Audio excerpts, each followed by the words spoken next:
live from the occupied nation's capital. It's the 54th day of our occupation by troops. We had the FBI director today testifying. Not very much clearer. There'll be a complete analysis of that tomorrow on the show. I'm joined by my co-host, Raheem Kassam, my wingman, and also Commander Eric Greitens, joins us, former governor of Missouri. You're in the War Room. It's Tuesday, the 2nd of March, the year of our Lord 2021. Now with over 38 million downloads on the podcast, on the Real America's Voice channel, Dish Channel 219, Comcast Channel 113. Of course, they're the streaming service of the Trump Revolution. We're also on Rumble, Gab, Pluto, Vizio, Roku, every platform out there, Instagram, also on G News, GTV, in Mandarin, blown through the firewall later in the day so that Lao Beijing, the deplorables of China, can listen to and embrace the sound of freedom as we help assist them in their struggle for freedom. Also now in our second day at WMLB, AM 1690 in Atlanta, in Metro Atlanta, very honored to be part of the John Frederick Radio Network down there as we expand throughout the South and the Southwest and Intermountain West of the United States. Very special show today. Raheem and I have actually done this before over the years. We're doing a special today. We're going to fit some news in, but we're doing some special. The persecution of the Jews of Europe and the global rise of anti-Semitism. We've got an absolute packed show. Raheem, so honored to be doing this again with you. I know when you started this years ago when I met you, you actually started fighting anti-Semitism in London that led to your amazing, really kind of global recognition as one of the anti-jihad fighters, and also Commander Greitens, the first Jewish governor of Missouri in the 195-year history of the great state of Missouri, and a decorated Navy SEAL. Raheem, first of all, we got some breaking news out of Texas before we get to Rabbi Spero on what is it? Big news today out of Texas. The news is Texas is open. Governor Abbott today, this afternoon, issued an executive order lifting the mask mandate in Texas and increasing capacity of all businesses and facilities in the state to 100%. He said, and I quote, "With the medical advancements of vaccines and antibody therapeutic drugs, Texas now has the tools to protect Texans from the virus. We must now do more to restore livelihoods and normalcy for Texans by opening Texas 100%. Make no mistake, COVID-19 has not disappeared, but it is clear from the recoveries, vaccinations, reduced hospitalizations, and safe practices that Texans are using, that state mandates are no longer needed." It's the 41st day we have not had a press conference, unaccompanied press briefing by President or by Joe Biden. Maybe tomorrow Jen Psaki can answer about what Abbott did. Okay, I want to turn now to Rabbi Spero, who is a contributor here and one of our favorite guests, author of Pushback, now retitled The Battle to Save America's Judeo-Christian Heritage. It is a must-read book.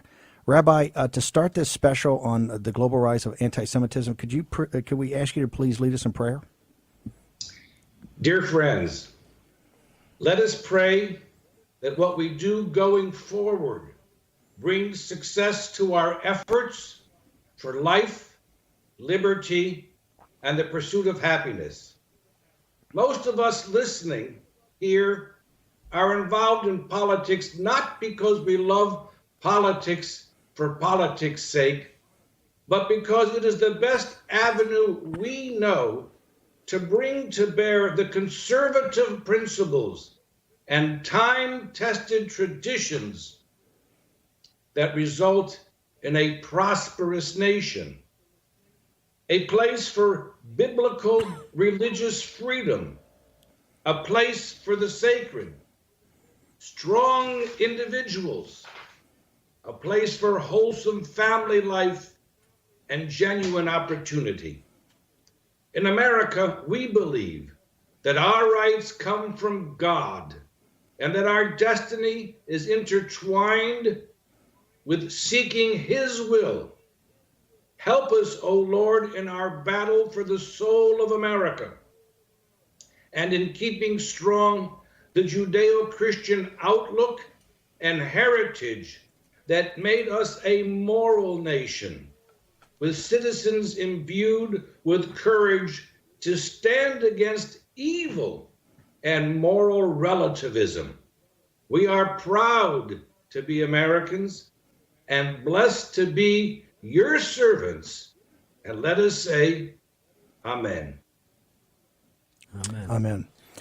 Rabbi, you have a better feel, I think, for America First and for the MAGA movement and really the underpinnings of it. But I'd like to ask you today, what is your take on the politics of this current kind of global rise of anti-Semitism and anti-Semitism in the United States of America? You know, there's anti-Semitism from the right, which we're familiar with for many, many decades. But now we have a much more dangerous and pervasive anti-Semitism, and it comes from the left. The anti-Semitism from Nazis or neo-Nazis, it is troublesome, but everybody is against neo-Nazis, and all of our law enforcement and the media, the popular culture, academia, they're all against right-wing anti-Semitism that's Nazi-like, or anti-Semitism that's against Jews simply because they have a different religion or they're a different race. America doesn't accept these things. What is dangerous today, and what will really hurt the Jewish people in every nook and cranny, is the anti-Semitism coming from the left wing, all done in the name of social justice and done in the name of intersectionality. And I want to tell you, Steve, why it's so dangerous. Because it carries this halo of social justice, it is advanced and it's pushed by the media. There's something wonderful. It's pushed by academia. It's pushed in the government. It's popular. Our young people are into intersectionality, which I'll describe in a second. Social justice. Whatever Black Lives Matters does, when they went through Los Angeles, downtown in the Fairfax, La Brea, Fairfax area, and they were damaging synagogues, or they have a platform that is anti-Israel, anti-Jewish. That all is somehow overlooked because it's done in the name of social justice. And just like there's a cancel culture against conservatives and Republicans, there is from the left a certain cancel culture against Jews who support Israel. And this is going to affect young people at college campuses. It already has. You have groups, Muslim groups, some left-wing groups that are continually harassing Jewish students on campus who support Israel. You have in academia, Jewish professors who are canceled, they're fired because they are Zionists. And this is the anti-Semitism from the left. It's overlooked. Matter of fact, it's given a stamp of approval. And I want to mention what is behind this. Leftism, which is globalism, transnationalism, communism, universalism, that everything is the same. That's what leftism is about. Borders are not important. Countries are not important. Nationhood is not important. Religion isn't good. Leftism hates those things that are distinct. Well, there's nothing more distinct than the land of Israel, which is a biblical land, God's land. There's nothing more distinct than America, which is a land built uniquely on the Judeo-Christian ethos. So the people on the left, they disdain things that are distinct, like Israel and like the United States. And of course, Jews are a distinct people. And because they have this animus for things that are distinctive, that's why there's so much anti-Israel and anti-Jewishness on the left, and it will affect Jewish people far, far more on a daily basis than the anti-Semitism on the right, which everybody's against. Rabbi, what do you think we can do as Americans to combat this? As I always say, when we see what's happening here, we must speak out. The canceling of conservatives, the canceling of Republicans, it's all part of the same thing as canceling things that have to do with Zionism or Israel or religious Orthodox Jews. It's all part of it. We have to speak out against it and not be intimidated, not allow the bullies on the left to somehow silence us and accept the unacceptable because they're doing it in the name of social justice. We have to speak out that way. But there is something I would like to mention, and I don't think you expected to hear this. I'm saying this maybe for the first time. We have to not only stop promoting and left-wing politics, we have to demonstrate to the public that it's precisely left-wing politics that is dangerous and ends up not only in anti-Americanism, anti-whiteness, but anti-Semitism. And this is my plea to the Jewish community. So many in the Jewish community are involved financially, ideologically in left-wing politics. But they have to know that down the road, inevitably, the left-wing liberal politics culminates in anti-Semitism. And so, unfortunately, when you support that, my fellow Jews, you are digging your own grave. That's something that must be said. Rabbi Rahim Kassam here. You got there before I was actually going to jump in on that very same point, because nowadays we often hear about anti-Semitism within the confines of an argument about George Soros or something like that. It's Media Matters and these guys who will kind of weaponize the term anti-Semitism actually to defend against secular people who are born Jews but don't necessarily embrace Judaism or are Israel. actively anti-Israel in how they spend their money or do their politics. And so I want to understand from you, Rabbi, how does it feel to see something so sacred, I think, as the phrase anti-Semitism? Because with anti-Semitism we say never again. We say never again, and they weaponize this over and over again as a political cudgel to beat their opponents with. How does that sit with you? It's obscene and it's exploitative. George Soros was never known as a friend of the Jewish people. He's half Jewish, and you know of his involvement in cooperating with the Nazis during World War II against Jewish people, and he said it was the most exciting period of his life. He has been notoriously anti-Israel. He's not a synagogue or a temple goer. He's been against so many of the causes of Zionism and Judaism. Yet when the left wants to silence us for criticizing, and we have a right to criticize his immense participation in bringing down America and other Western countries. When we do that, they start to scream, the left, anti-Semitism. George Soros never in his life stuck up for anything Jewish. He actually hurt Jewish projects and Jewish causes. They're exploiting, as you say, a sacred phrase that should be used to save innocent Jews. They're exploiting it in behalf of their less leftist politics and agenda. It's shameful. Rabbi, how do people get your book? Pushback. Everybody in this audience should get Pushback, The Battle to Save America's Judeo-Christian Heritage. Sir, how do they get this book now? If you go to our website, thank you for mentioning, Caucus for America, www.Caucus for America. You can get the book. And what we do at Caucus for America is try to promote, to save our historic and unique American civilization, which is all founded on the Judeo-Christian heritage. So you can find it at Caucus for America and join this battle for the soul of America. Steve, it's our country. We have to fight for it. Rabbi, thank you so much for starting off with prayer and your wisdom. We thank you very much, sir. Okay, we're going to take a short commercial break. Commander Greitens will be up next. We've also got Ellie Cohanim, Special Envoy. Pandemic with Stephen K. Bannon. The epidemic is a demon, and we cannot let this demon hide. War Room. Pandemic. Here's your host, Stephen K. Bannon. Remember, our fifth type of distribution is the podcast, over 38 million downloads. And the reason is because the audience, this is a global audience and the most powerful audience in all media because you're activist. Our special today is the persecution of the Jews in Europe and the global rise of anti-Semitism. We have an all-star cast. Real quickly, my co-host, Eric Greitens, a dear friend. Commander Greitens, you're in 195 years, the first Jewish governor of the great state of Missouri. Yes, sir. And your biggest, you're deplorable. MAGA, America Yes. First.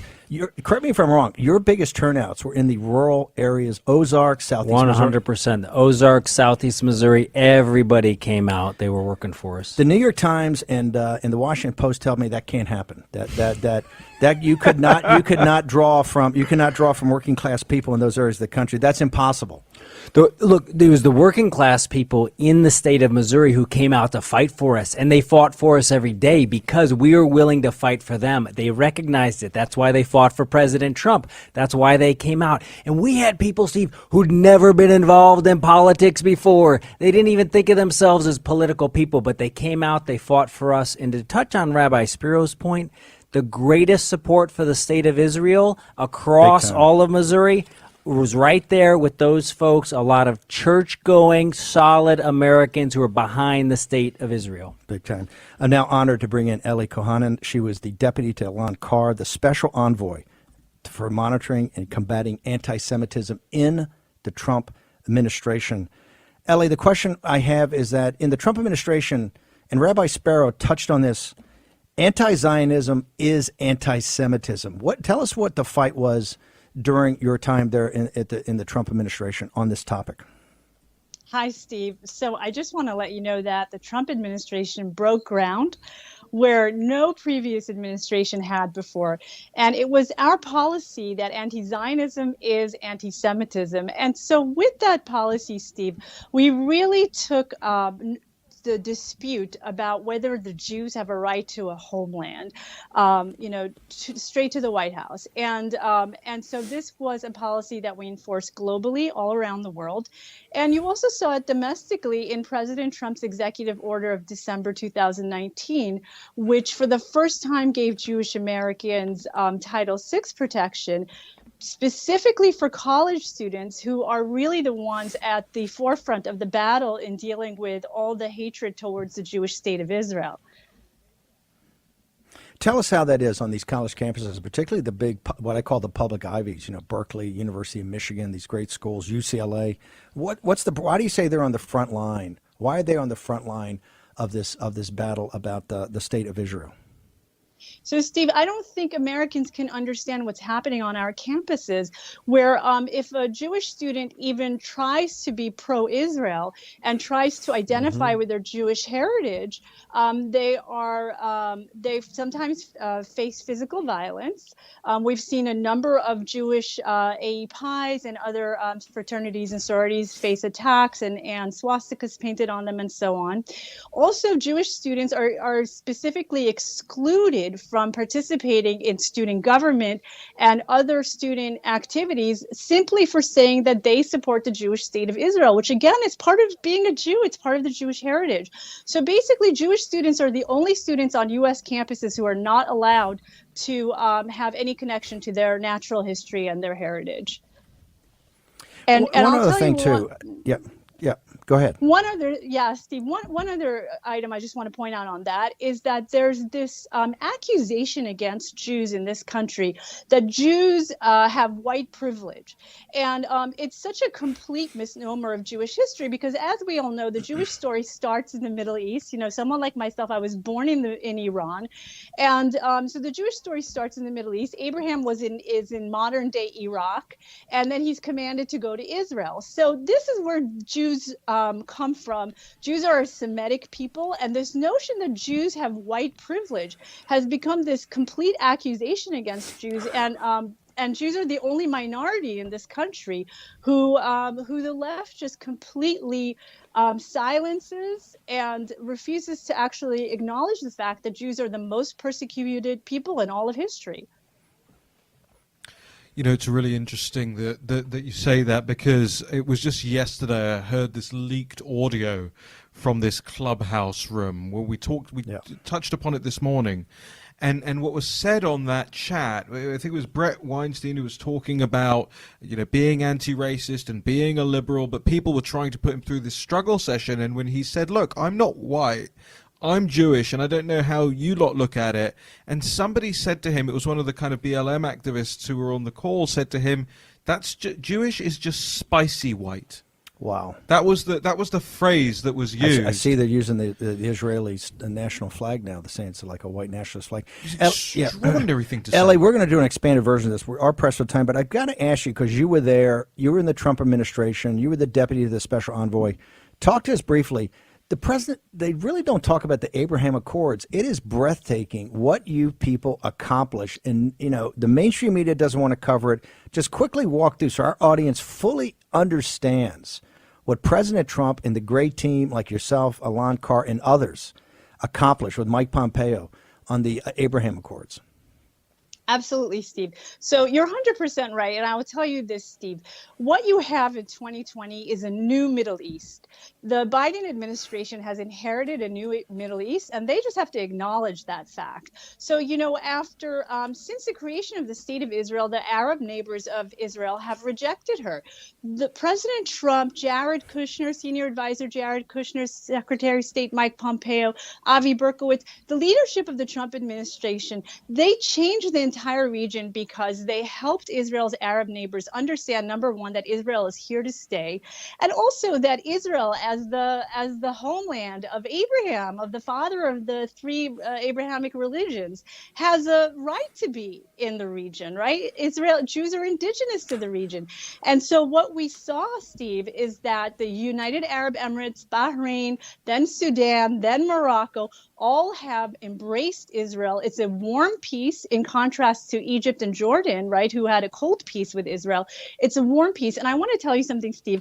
I was actually in the Gulf this last December for Hanukkah. It was my last trip in office. And I saw this warm embrace myself. I saw Emiratis allowing a public celebration of Hanukkah in the most public space, the Burj Al Khalifa, which is like the Times Square of the Middle East. And so the Middle East is a whole new region from when Barack Obama left it in 2016. It's really incumbent on the Biden administration to help more and more of Israel's neighbors to normalize ties. It's also incumbent upon the Biden administration to take all the wins of the maximum pressure campaign against Iran, which is the #1 state sponsor of anti-Semitism in the world, and stop with the unilateral concessions that we're making and really hold the Iranians accountable. So those are my pieces of advice for the next administration. If you really want to stop global anti-Semitism, then help the world accept the Jewish state of Israel, because so much of the anti-Semitism today emanates from the hatred of the Jew among nations, which is Israel. Ellie, what's your social media coordinates? How do people follow you during the day and get to know your writings and your thinking more? Well, I have to say that I just received a fellowship from the Independent Women's Forum, so I hope they'll look me up there. And also on Twitter, I'm at Ellie Cohanim. It's just my name, just like you've got it on the screen, at Ellie Cohanim. And I would love for followers, and I would love to continue the conversation. Okay, I want to put that in the live chat. Ellie, thank you very much for joining us here on our special. Thank you. You served there, Commander Greitens. Tell us. Look, I served in the Middle East, and Ellie is exactly right. Trump transformed the Middle East. The greatest president for Israel since Harry Truman actually first recognized the state of Israel. Ellie talked about some of the achievements with the Abraham Accords. Keep in mind also, we've talked on this show before, President Trump, after decades of promises, finally got in, and he actually moved the American embassy to Jerusalem. He also recognized Israeli sovereignty over the Golan Heights, which, as all of our listeners and viewers know, incredibly important strategic part of land in between Syria and Israel. He's been nominated for the Nobel Peace Prize for it. He should receive it. Also, the left-wing media told us for years about moving the embassy to the capital of Jerusalem and recognizing Jerusalem as the capital of Israel.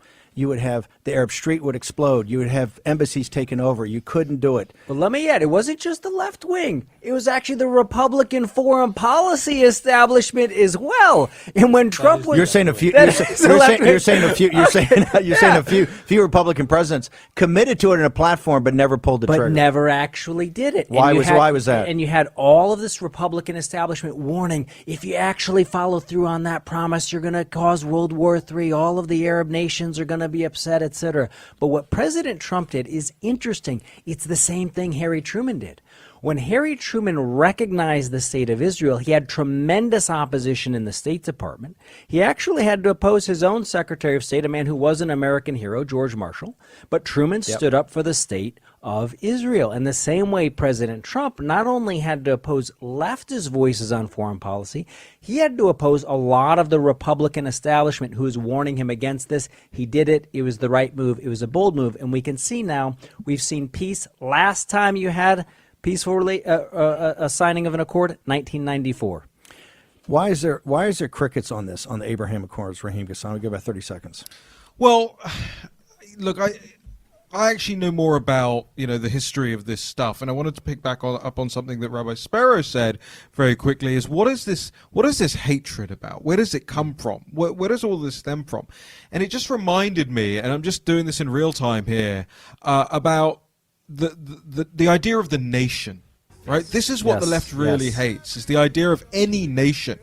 And actually, if people go and want to clue themselves up on this, go and read Orwell's Notes on Nationalism. It's a very short essay, but it will sort of give you a reading into why anything where communities of people are coming together like that, the left loathes. Okay, short commercial break. We're going to return with Gad Saad, with Matthew Tyrmand, Dov Hikind, and my two co-hosts in a second. War Room Pandemic. War Room Pandemic with Stephen K. Bannon. The epidemic is a demon, and we cannot let this demon hide. War Room Pandemic. Here's your host, Stephen K. Bannon. All right, welcome back to the War Room this Tuesday, March the 2nd, year of our Lord 2021, live from Capitol Hill. We're going to bring in Dr. Gad Saad in just a second, but I wanted to just convey to the audience, why we're doing this and why we care so much, and I'll speak for myself. I grew up in a London which became increasingly, with the advent of radical Islam and the demographic shift in my home city, a very hostile place, especially for Orthodox and religious Jews, which was why Rabbi Spero's answer about the anti-Israel, anti-Jewish secularists who actually hide behind anti-Semitism, use it as a shield, but actually attack Jews in their day-to-day lives and with their money and with their policies, was such an important answer. And I grew up in a London where I just saw not just the most heinous stuff on a street level, but I actually worked with some of the leading organizations from the Board of Deputies of British Jews, who now have caved to globalist pressure and now call me an anti-Semite, by the way, but we worked together back in the day. I worked with the Embassy of Israel in the United Kingdom. Some of them I still work with. I gave speeches for them. I spoke on university campuses across the country about this subject. I rooted out anti-Semitism on my university campus when I was at the University of Westminster growing up. I worked with the Conservative Friends of Israel group and helped to, from a media perspective, educate audiences about the relationship that the United Kingdom had with the Jewish state, but also at a proper establishment level. I actually was one of the only people in the world who has forced the Times newspaper to issue an apology and correction and retraction. And actually, the Times of London. The Times of London. I get apologies from the New York Times all the time. They do not do that, but they do not do that often. Well, and actually, in this instance, it was they had published a cartoon which was a blood libel. Yep. And Rupert Murdoch himself had to come out and apologize, and that was on the back of my reporting. So I consider this issue incredibly important. I'm delighted to welcome into the conversation now Dr. Gad Saad. He's the author of The Parasitic Mind, How Infectious Ideas Are Killing Common Sense. Steve is holding up a copy of the book. Because I'm just about to give it to my favorite Navy commander. I've been telling him about this. I'm about to give it to my Navy. You got to read this. Thing's Thank you, amazing. sir. I will. Commander Greitens. It's an incredible book. Incredible Dr. Saad, book. thank you so much for joining us here. Dr. Saad, I wanted to ask you, because we talk about a lot of things with you, and you and I have spoken offline, but we've never really broached this issue together. You're Jewish and you grew up in Lebanon. I wonder if you can tell us a little bit about your experiences. Right. Thanks for having me back, guys. So we were part of the last group of Lebanese Jews that had steadfastly refused to leave Lebanon. Most of our extended family had left Lebanon prior to the Civil War. But in 1975, the Civil War broke out. It became really precarious, and difficult, if not impossible, to be Jewish. And so we faced the first year of the civil war in Lebanon, saw some really horrible things that no person should see in 10 lifetimes. And then we left to Montreal. My parents kept returning to Lebanon for the next few years. And in 1980, they were kidnapped by Fatah, and we presumed that they were probably executed. By a miracle, we were able to rescue them. And so I grew up in the context of endemic Jew hatred, even in what was called then the Paris of the Middle East and the progressive country in the Middle East.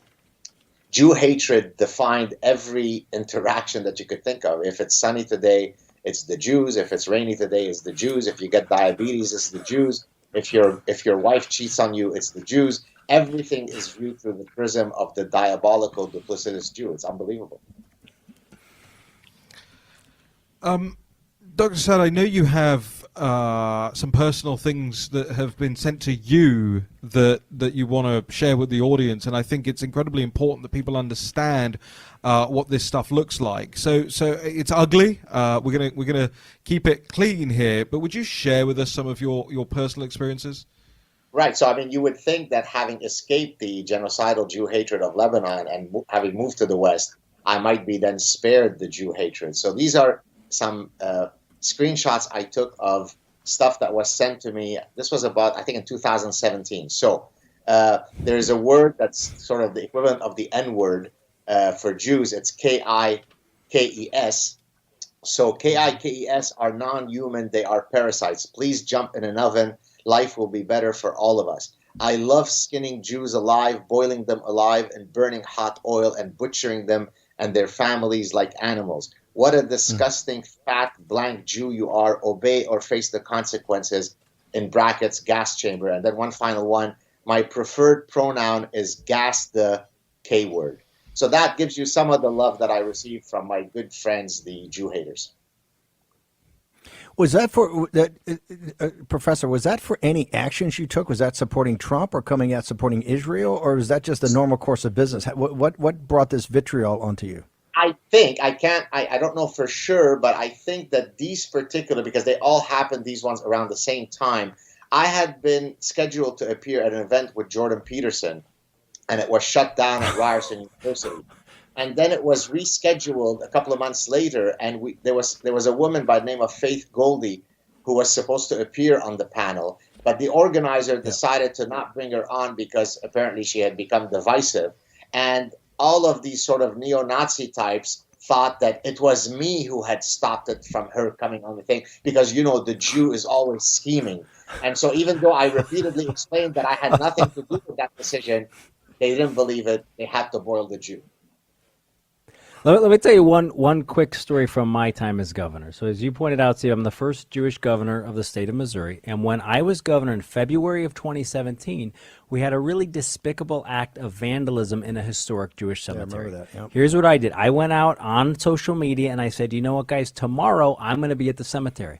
I'm going to be there. I'm going to help to clean it up. And you know what? Anybody's welcome to join me. And we went out and we made calls. We made calls to Catholics in Missouri. We made calls to evangelicals. We made calls to Hindus. We made calls to Buddhists. We showed up the next day. There were thousands of Missourians who were out there supporting us to clean up that historic Jewish cemetery. And you know who called me that day? President Trump. And this is when the media was attacking President Trump in this completely nonsensical way. He's out there, he calls and he says, you know what? Because he's anti-Semitic. Right, exactly. Right. This is craziness. And he says, thank you for doing what you're doing. He says, this is the way we bring Americans together. Yeah. He says, don't worry about the media. Get out there, bring everybody together, make the country better. That's what we did. God, we pressed for time, but I just got a question because we're going to do an expanded version of this in the days and weeks ahead. What can Americans do? What can this audience do that really hold you in high esteem because of the book, The Parasitic Mind, and your writings that they're getting to know you? What can this audience do to combat this? To combat sort of open Jew hatred? Is that what you're asking? Yeah, anti-Semitism and Jew hatred. I think you can't allow it to become normalized. Right? A lot of people, so to take a point that I make in The Parasitic Mind, activate your inner honey badger. If you see bigotry, fight against it, right? Don't be quiet. Don't walk away from it. Because the health of a society is judged in part by the tolerance that you afford this kind of open hatred. And so the Jews are truly the proverbial, canary in the coal mine. If we normalize Jew hatred, believe me, the hatred will then metamorphosize to someone else, to some other group. So fight against it, don't tolerate it, argue against it. God, thank you very much. The author of the Parasigma. What's your social media, and how do people get the book? Because the book's amazing. Everybody's got to read it, including Greitens. Thank you so much, Steve. You can get it on Amazon. You can reach me on @GadSaad on Twitter. Hope you will connect with me. And thank you again for having me, guys. Thanks, brother. Appreciate it. And I posted non-Amazon links into the Telegram as well. No, people don't like it. You're such a good. It's a new ecosystem. Straight to the publisher, straight to Regnery. You can get it there as well. Do we have Dov Hikind? No, Dov is taking action, a former Democratic assemblyman in the state of New York, but he's also founded the Americans Against Anti-Semitism, and I think this past weekend he was protesting outside of Saturday Night Live, which I know a lot of Trump supporters would like to join Dov in. Dov, thank you very much for joining us on our special, the global rise of anti-Semitism, and thank you so much for starting Americans Against Anti-Semitism. Can you tell us what the organization is about and where you're taking this fight? Well, it's exactly what it says: to be proud, to be strong, to have one standard when it comes to hate. You know, you can't just speak out for Democrats when it's coming from the right. You have to speak out wherever it's coming from. And unfortunately, that has not been the case with regard to the Democratic Party. They love to attack people on the right, but they don't look in the mirror to see what's going on in the Democratic Party and among people who support Democrats. So, you know, we're out there. It's not just about talk. It's not just about issuing a press release. Those things are important, but it is also to take the fight to the streets, as I did when I confronted Taleb at Rutgers University not that long ago. You gotta be strong. You gotta be tough. You gotta have one standard when it comes to hate in this country. We have a situation of unprecedented incidents of anti-Semitism happening in America, like we've never seen before. You know, I was in the legislature in New York for 36 years. Yeah, we had problems, we had issues. I have never seen anything like this. And I just want to mention to you, my mother went to Auschwitz in 1944 with her mother, with brothers, sisters, nephews, and nieces. And this is what it's all about to me, because I never had grandparents. The only crime, they went straight to the gas chambers the day they arrived at Auschwitz. And you know what their crime was? You know what they did wrong? They were Jews. That was their crime. It didn't matter whether they were good people, not good people, wonderful people, kind people. The fact that you are a Jew, you deserve to go to the gas chamber. And there's a lot of hate out there in America, all over the world. I just want to point out, a lot of people are not aware. There are 8.5 billion people in the world. That's one thing people may be aware of. There are only 15 million Jews. That includes Israel, America, and the rest of the world. We are such a minute part of the population of the world. But isn't it amazing how people are so preoccupied with Jews? Oh my God. And Saturday Night Live putting on skits. You know, anti-Semitism is never funny. And when they do things that create anti-Semitism, the stereotype of Jews only caring for themselves, when they, did the skit about the vaccine, 50% of the people of Israel have been vaccinated.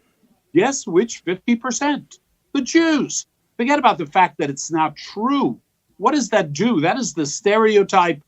Jews only care for themselves. They don't care for anybody else. This is very sick stuff and very dangerous. And NBC would never do this to any other group. They would never do it to the black community. They would never do it to the gay community. Imagine the reaction if they played these games with these other groups. But Jews, no problem.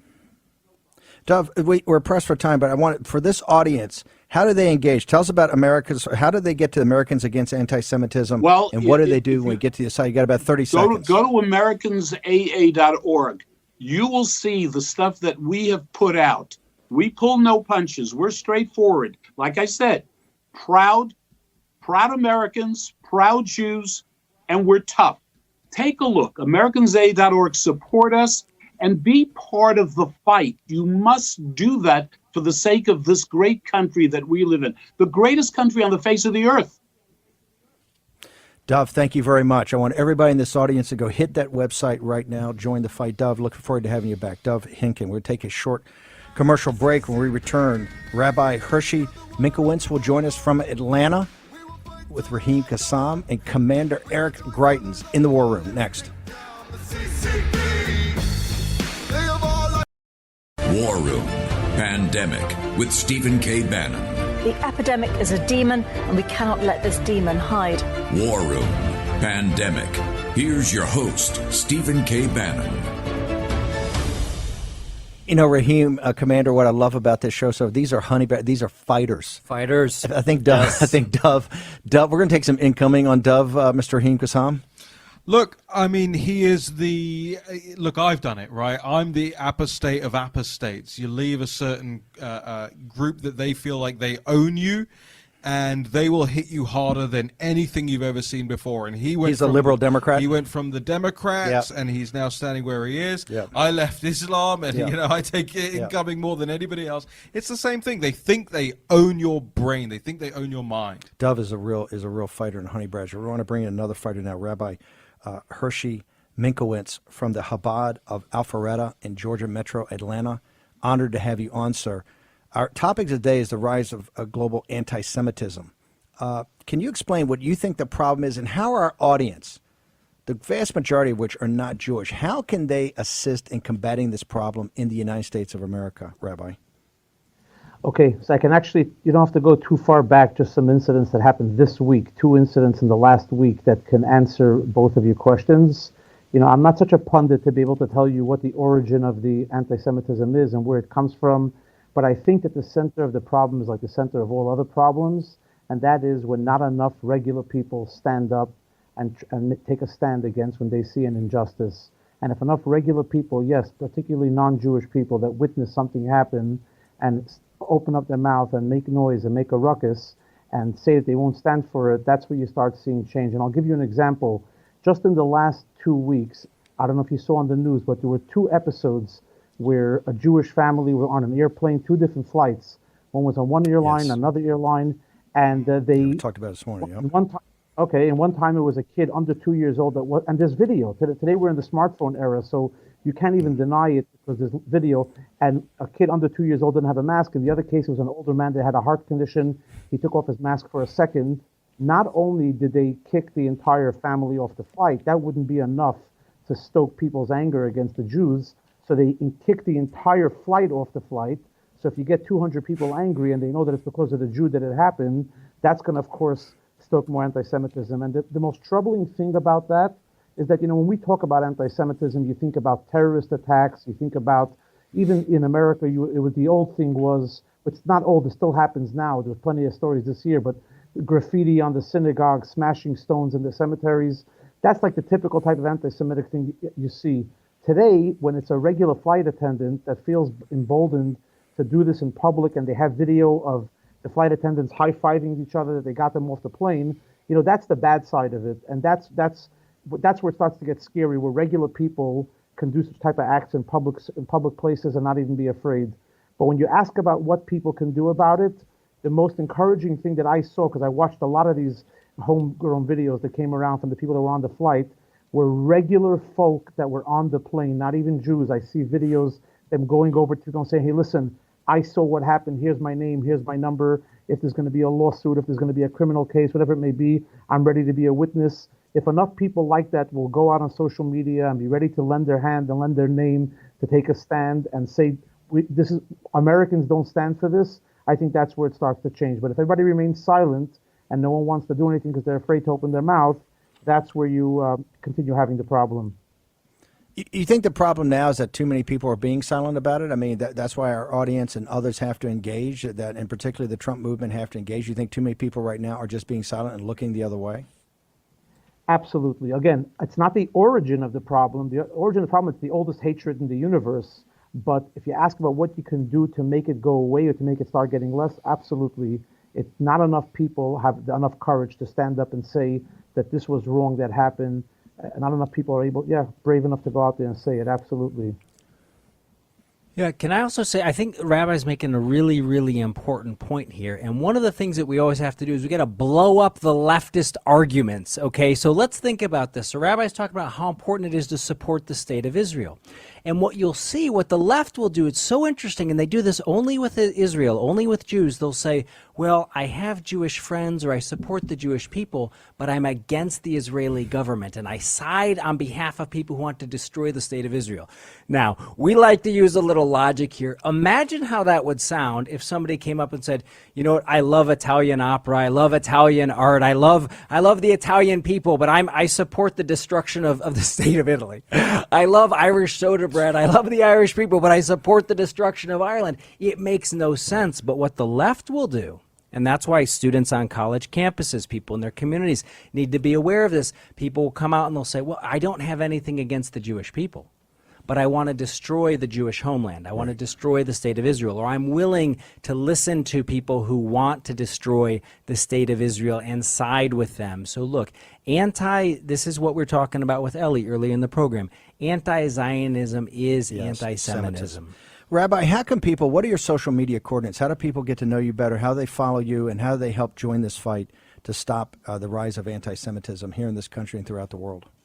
You know, I'm a small player. I have my community in North Atlanta where I function. Of course, I'm on Facebook, facebook.com/Rabbi Hirshy, Hirshy. But I think that it's not about getting in touch with any particular individual. It's not about following movements, and I don't even think it's about right and left. I think it's about every single individual feeling a responsibility. If I'm in that airport when such a thing goes down, or if I'm at a street corner where somebody, says a nasty word to a Jew or any kind of racism, to every person to feel the obligation to stand up, to take a stand, and to protest this kind of behavior, and let the country and the world know that this is not who we are. There's the institutionalized things that go on, but then there's the private individuals, and I think the private individuals can make the biggest change. Enough individuals doing the right thing create the best change. Rabbi Hirshy Minkowicz, thank you very much for joining us here on our special on War Room. And I'll add one really important point. Rabbi's talking about how individuals can step up. And if you're listening to this or you're watching us right now and you are a church-going Christian, then go to your church and make sure that church is also standing up for and supporting the state of Israel. And I will tell you, the greatest support right now for the state of Israel across the country, it's in churches across America. Evangelical Christians. Yes. Rabbi, thank you very much for joining us on our special today. Okay, tomorrow morning, 10 o'clock, we're going to pick it back up. We've got breaking news all day tomorrow, a bunch of big reveals tomorrow, a couple of special guests. Commander's going to be back in studio. We're going to have a couple more topics, a guest we couldn't fit in today to be tomorrow about this rise of anti-Semitism. We're also going to be talking about religious persecution against Christians, against the Falun Gong, against the Uyghurs, all of it, all week. Raheem. I'm going to have a podcast up later. I'm actually going to start working on it right now, record it, and have it up a little later, so watch out for that. But the lead story on thenationalpulse.com right now, I have a piece of analysis up. People are going to want to pay attention. Go to the National Pulse right now. We'll see you tomorrow morning at 10 a.m.